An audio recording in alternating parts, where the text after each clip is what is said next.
Welcome to my allotment update, and it's January, and basically I'm going to be feeding my rhubarb today and also carrying on with the pruning program of soft fruit and explaining a little bit more about the red currant. I've got a couple of rhubarb which I put in last year, and these ones are Victoria, and basically they were just little crowns that I transplanted. So basically these are cut from other crowns, and you can see that already, even after only 1 year, these have really been vigorously growing, maybe down to that hot summer that we had. I didn't take anything from them last year, and this year hopefully I'll be able to take something from them. They've done extremely well. They will need to be fed, so I brought some chicken manure pellets down with me to sprinkle around. The new fruit trees I planted seem to be doing very well. President Plum, and basically for this one I dug a large hole large enough for the root ball, but also following a gardening hack which I looked up when I went to the garden centre, which is a blue diamond one, a little book. It said dig out a hole 3 times larger than you need, and that way the roots will be able to spread out better. And I always spread the roots out, and I've put some chicken manure pellets in as well with it. Another new plum I've got is an Amare's plum as well, and this one's another President. Okay, and also I've got here a new damson, and that seems to be happy as well.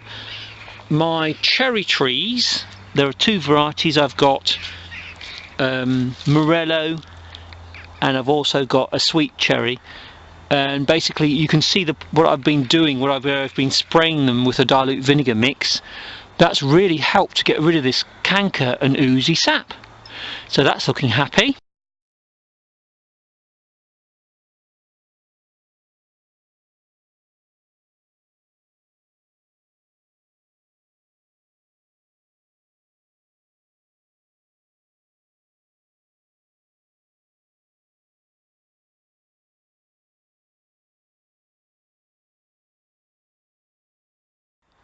Both of my cherry trees have now received the complete spraying program of dilute vinegar, and I've scrubbed and removed as much of the sap as I can, so they're now ready to hopefully give me a little crop this year if I've managed to protect it.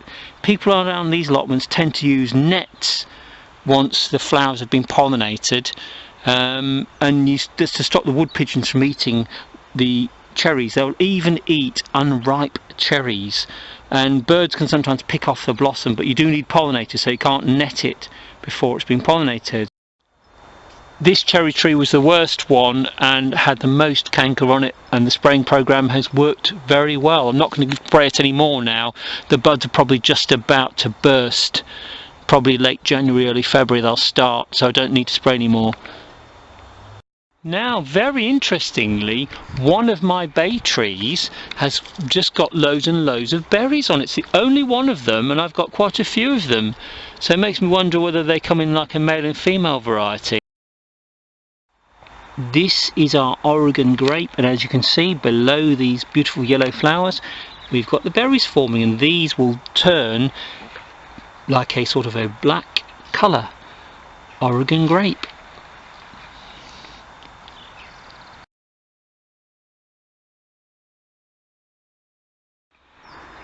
Here where I live in the UK, in the Midlands by the River Trent, people like growing this cornus plant. It's stark, bare stalks in winter. They're so beautiful, and this one's a fiery red one. Okay, I see these sometimes are planted as specimens around nature walks. I just love them, especially by the waterside, cornus. I've had 1 or 2 questions about the soft fruit pruning. So firstly, with red currant, if you look where my finger's pointing here, you can see that last year I pruned an entire branch out. Okay, now look, just behind it there's new growth.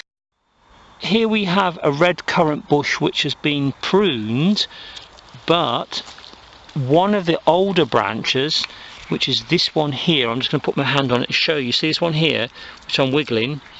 If I go up to it, the entire branch down to about, say, there, leaving this little side branch here. You could cut that branch off there, and that means you've taken out a third of your old branches. As you can see, it's rubbing on this other branch here, and it's older wood, you see. So you want to get rid of some of your older wood, a third of it. So this one here could be sawed off there, okay, and leaving this one here, which is going up and out. Removing a whole branch from a plant from here, which would mean the entire branch, this entire branch going all the way up here, which includes this part here, okay, and these new growth here, and also these branches here may look really drastic, but you're going to have to do that because you can only keep a certain number of branches. You need to be removing a third of the old wood every year. Here we have the row of red currants, and I've finished the pruning job here. As you can see, nice and open, going down into the just above here where the crown is here. You can see I've taken off a good third. The idea is to leave some old wood on, and at the tips of the old wood you've got the younger wood. So you can remove a third, but you need to concentrate on leaving your older wood, because that's where you get your red currants. Well, that's it from me today. Look at these really remarkable eucalyptus flowers from our eucalyptus plant. I've grown it sort of as a border plant. It's been brilliant. I just love the 3D nature of its structure. Plus, of course, eucalyptus has got herbal and medicinal uses. So that's it for me, as I say, and it's getting a little bit cold and nippy. I think I'm feeling some of that cold air coming down from the north, and they're saying the temperature is going to plummet here over the next week.